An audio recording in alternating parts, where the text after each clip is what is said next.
सभी दर्शकों को नमस्कार। The Haryana mirror YouTube channel पर आप सभी का स्वागत है। जैसा कि आप सभी जानते हैं कि श्री कृष्ण हुड्डा जी के निधन के बाद जो बड़ौदा विधानसभा सीट है वो खाली हो गई है और उस पर कभी भी उपचुनाव की घोषणा हो सकती है। तो इस उपचुनाव में कौन सी पार्टी बढ़त पर रहेगी, कौन से उम्मीदवार जनता के बहुत ही प्रिय हैं, यानी जनता उनको बहुत चाहती है कि वो इस सीट पर आकर इलेक्शन लड़े, तो इस प्रकार के सवालों के जवाब लेने के लिए हम आम जनता के पास पहुंच रहे हैं। तो इसी कड़ी में हम बड़ौदा विधानसभा सीट के गांव धनाना के अंदर हम पहुंचे हैं। धनाना में जनता से रूबरू होंगे, जानेंगे उनसे कुछ सवाल, उनके मन की बात, और उस सर्वे से आप सबको रूबरू कराएंगे। तो हम इसी कड़ी में पहुंचते हैं जनता से कुछ सवाल लेने के लिए। ये कुछ साथी हैं, इनसे पूछते हैं तो इलेक्शन क्या वो हुआ या रुख किस तरफ, किस पार्टी की तरफ रहेगा। भाई सब इस ये उपचुनाव होगा इस सीट के ऊपर, तो इसमें आपके यहाँ से कौन सी पार्टी मजबूत पड़ती है? यहाँ से पर मेरे ख्याल में बीजेपी मजबूत पड़ेगी इस गाँव से। हाँ। जी जी। तो उम्मीदवार भी पसंद है या कोई बीजेपी पार्टी समर्थक है? ना भी ठीक है, उम्मीदवार बढ़िया हो भाई योगेश्वर दत्त। हाँ। तो इनका कहना है कि योगेश्वर दत्त यहाँ से बढ़िया उम्मीदवार रहेंगे और यहाँ से इस गांव से पार्टी जो है उसमें बीजेपी की बढ़त ये बता रहे हैं। भाई साहब आपकी क्या रहे हैं सर, क्या नाम है आपका? भाई हम तो शुरू से कांग्रेस के कांग्रेस ही जाएंगे, ठीक कोई भी कैंडिडेट है। इनका कहना है कि ये शुरू से कांग्रेस कार्यकर्ता रहे हैं और चाहे कोई भी उम्मीदवार कांग्रेस से रहे, इनका मत यानी इनका वोट जो है वो कांग्रेस की झोली में जाएगा। भाई आपकी क्या राय भाई साहब? भाई हम तो हाल मतलब बीजेपी की तरफ हाँ, योगेश्वर दत्त की तरफ। जी जी। हाँ। तो योगेश्वर दत्त को अगर बीजेपी इस मैदान में नहीं उतारती चुनावी रण में, योगेश्वर दत्त ठीक से हमारा काम कराने की कोशिश कर नहीं मैं हमारा कहना का मतलब पर्सन ये है मेरा कि तो कांग्रेस है कति 100% है हमारा था कांग्रेस का झुकाव उससे काम करें उससे ये धाम। इनका कहना है कि अगर इस सीट से बीजेपी चुनावी मैदान के अंदर योगेश्वर दत्त को नहीं उतारती तो फिर इनका जो मत रहेगा, इनका वोट रहेगा, इनका जो पक्ष है वो कांग्रेस की तरफ रहेगा, क्योंकि ये कांग्रेस के कामों से काफ़ी खुश लग रहे हैं। धन्यवाद भाई साहब।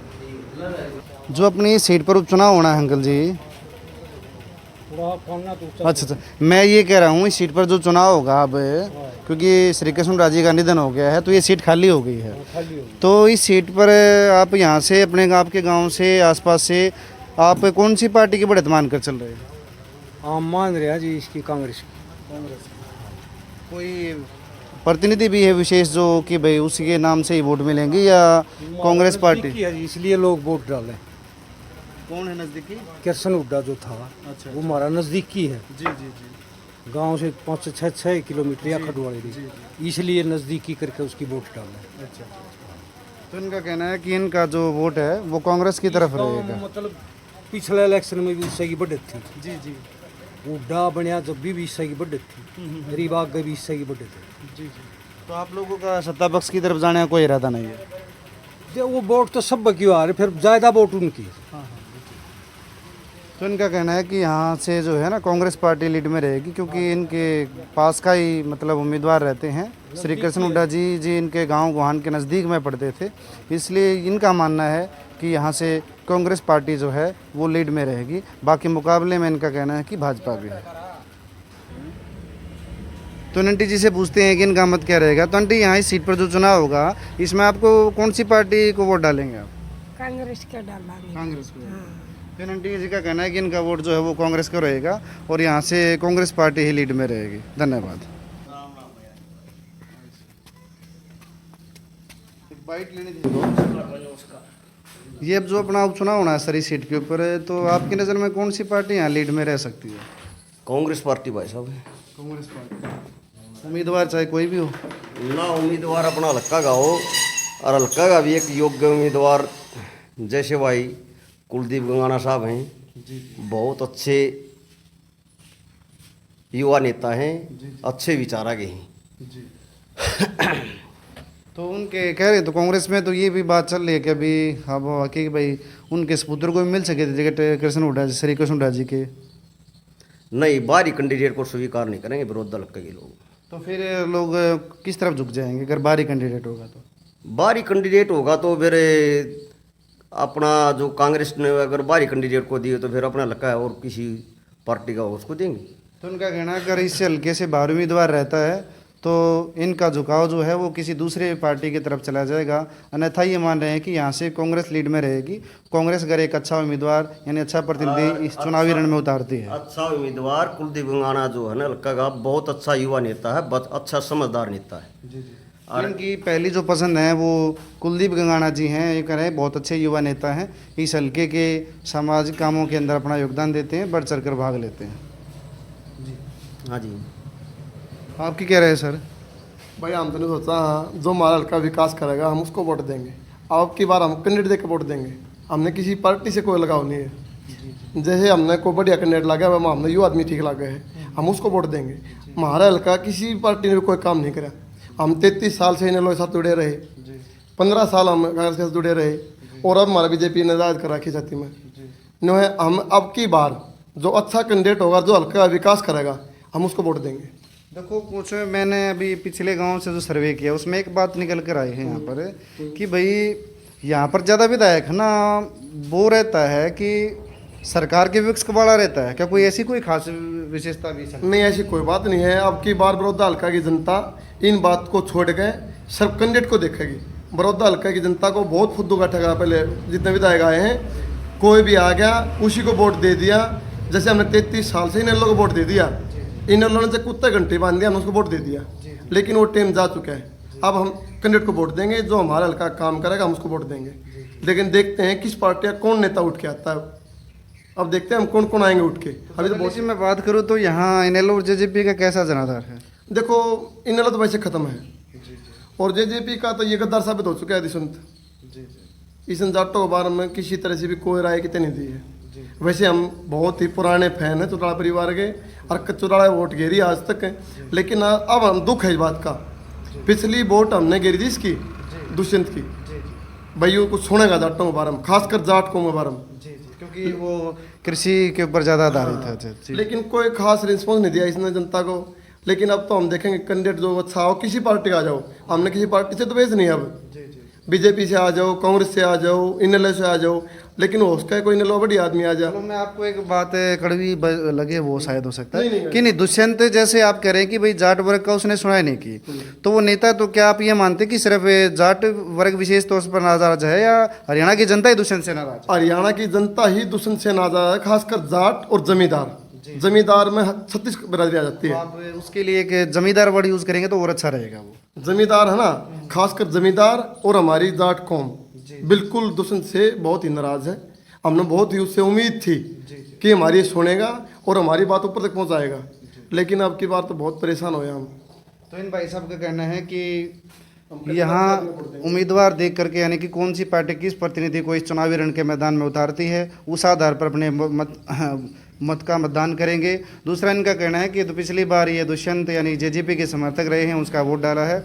लेकिन इनका मानना है कि ये इनका जेजेपी ने जो बीजेपी के साथ जो गठबंधन किया है उससे हरियाणा की जनता नाराज़ है, और ये भी उस फैसले से नाखुश हैं। इसलिए ये अपना विचार इलेक्शन में प्रतिनिधि देखकर अपने मत का मतदान करेंगे। धन्यवाद भाई साहब।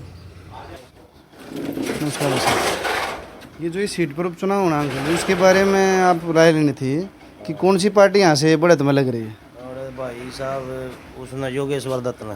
योगेश्वर दत्त। हाँ।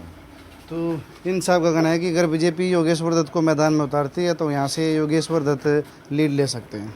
आपकी क्या राय भाई साहब? भाई नु है योगेश्वर का ही ज़्यादा चल रहा है सिस्टम, बाकी ढिल्लू का भी थोड़ा सुनना हमारे हैं। ढिल्लू तो पहले कांग्रेस से हैं जो? हाँ कांग्रेस से ढिल्लू भाई। अच्छा, उनका भी। हाँ उनका भी थोड़ा। तो इनका कहना है कि ढिल्लू पहलवान और योगेश्वर दत्त का यहाँ दबदबा दोनों का ही तो एक टक्कर है। टक्कर है जी जी जी जी। बाकी नु है देन लेने का तो टाइम बताओगा, बाकी नु है बामण वूमण का तो कुछ नहीं आ रहा, जात पात का थोड़ी वो है इलेक्शन है। जी जी जी। नो भाई साहब इसका थोड़ा हाँ ठीक है, ढिल्लू का भी सिस्टम बढ़िया चल रहा है, क्योंकि गाँव में जो कर सोना हाल होगा की बात सोना आपस में सर्कल है जी जी, तो ठीक है भाई। तो चलो ये कह रहे हैं भाई कि योगेश्वर दत्त और ढिल्लू पहलवान में यहाँ सामने का मौका ना, यदि ढिल्लू पहलवान को कांग्रेस से टिकट मिलता है तो दो योगेश्वर दत्त को यहाँ टक्कर दे सकते हैं, अन्यथा यहाँ से बीजेपी बढ़त में है। धन्यवाद भाई। ये जो इस सीट पर उपचुनाव होगा तो इसमें कौन सी पार्टी यहाँ से बढ़त में रह सकती है? नतीजे बताऊंगी मैं तो नहीं, नतीजे तो बताएंगे, लेकिन कोई प्रतिनिधि हो यहाँ विशेष इस क्षेत्र से, या भाई मतलब हवा यहाँ कौन सी पार्टी का यूँ लग है कि उनका रुख ज़्यादा तेज है यहाँ? भाई फिलहाल तो सभी कैंडिडेट अपना अपना दावा कर रहे हैं। जी जी। वो तो फिर टाइम बताएगा ना, जब नतीजे आएंगे तो। आपकी निजी राय कि आप कौन सी पार्टी के समर्थक हो सकते हैं? भाई हम तो भाई जो अच्छा काम करेगी उसी के समर्थक हैं। जी जी। तो इनका कहना है कि स्पष्ट तौर पर किसी पार्टी के समर्थक नहीं है, जो भी प्रतिनिधि या जो पार्टी विकास कार्य करेगी यानी अच्छे काम करेगी समाज कल्याण के, तो ये इनका वोट जो है उस पार्टी के पक्ष में रहेगा। धन्यवाद भाई साहब। सर साहब जी, ये जो इस विधानसभा सीट पर जो उपचुनाव होगा, तो इसमें आपकी नज़र में कौन सी पार्टी यहाँ से ठीक ठाक वोट ले जाएगी, यानी बढ़त में रहेगी? की बार योगेश्वर दत्त को देख रहे हैं, पीछे रह गया था। जी जी। तो बीजेपी? हाँ, बीजेपी पूरा बहुमत भी हो जाता है, बढ़िया करें। जी जी। इनका कहना है कि योगेश्वर दत्त को अगर बीजेपी चुनावी रण में उतारती है तो यहाँ पर इनका वोट बीजेपी को रहेगा, और इनका मानना है कि इस गांव से बीजेपी लीड में रहेगी। धन्यवाद सर। जी, ये जो चुनाव होगा अभी सीट के ऊपर, इसमें आपकी नज़र में कौन सी पार्टी यहाँ से लीड में जा सकती है अंकल जी? जी पहलवान गिल है जो। आप पहलवान के साथ हैं। अगर बीजेपी पहलवान को टिकट नहीं देती, यानी योगेश्वर दत्त को टिकट नहीं देती, तो फिर आपका पक्ष क्या रहेगा? फिर देखा जी कौन होगा, वो तो हो रहा है। वोट तो को आया नहीं है। जी जी जी। आए बिना की अच्छा, वो उन्होंने डोर टू डोर शुरू कर दिया क्या? एक दिन आए थे। अच्छा अच्छा। हाँ, तो इनका कहना है कि बीजेपी अगर योगेश्वर दत्त को चुनावी रण में उतारती है तो इनका जो वोट रहेगा वो बीजेपी के पक्ष में रहेगा, और इनका मानना है कि यहाँ से जो योगेश्वर दत्त, यानी कि यहाँ पर उनको पहलवान जी के नाम से जानते हैं, तो वो यहाँ से बढ़त में रहेंगे। धन्यवाद अंकल जी। नमस्कार। ये जो सीट पर उपचुनाव होगा, तो यहाँ से कौन सी पार्टी का उम्मीदवार रह सकता है सर? भाई बेरा निबा को लेकर आए, मैदान में तो आया ना को। जी जी। हाँ, नहीं फिर भी अंदाज़ा जो पिछले उम्मीदवारों को अगर हम थोड़ा फाइनली मान करते हैं कि बीजेपी से योगेश्वर दत्त आ जाएं और कांग्रेस से हो सकता है कि श्री कृष्ण राजी के सबूतर आ जाएं, तो फिर आपकी क्या राय रहेगी? नहीं है बीजेपी। तो इनका कहना है कि इनका वोट जो है बीजेपी का रहेगा, इनका ये कांग्रेस समर्थक नहीं है, इनका मानते कि कांग्रेस यहाँ से लीड में नहीं रहेगी। धन्यवाद भाई साहब। बीजेपी का मोदी गिरा है। मोदी की? हाँ, मोदी तो राष्ट्रीय स्तर पर है ना, मैं तो विधानसभा के चुनाव की बात कर रहा हूँ ना। फिर हमारा तो बीजेपी का जो कैंडिडेट है उससे घेरांगे। हाँ, तो आप ऐसे बोलिए ना। तो इनका कहना है कि यहाँ से बीजेपी का जो भी कैंडिडेट रहेगा उसी को मत जाएगा इनका, यानी कि इनकी वोट होगी वो बीजेपी के पक्ष में रहेगी। धन्यवाद।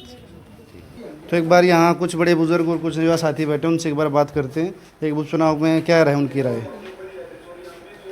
जो ये सर इस सीट पर उपचुनाव होगा, तो यहाँ से कौन सी पार्टी आपके विचार में लीड पर रह सकती है?